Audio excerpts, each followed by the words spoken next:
Suntem în piața Spaniei.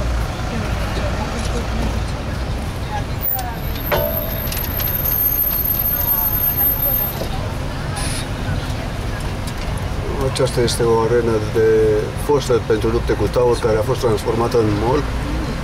Pentru că în Catalonia, nu în întreaga Spanie, luptele cu tauri au fost interzise la sfârșitul lunii august.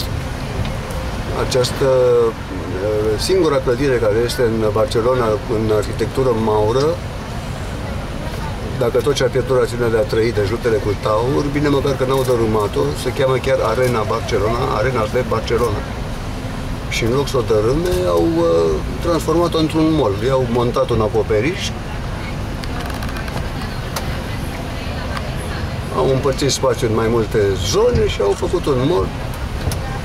Dar arhitectura este de admirat pe din afară.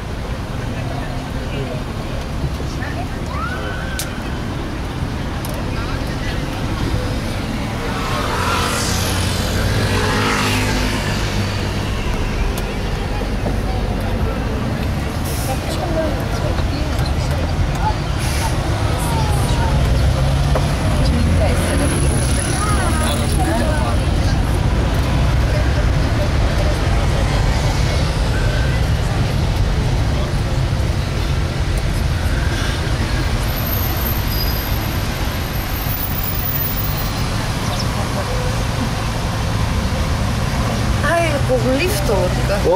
Cu liftul urcă sus.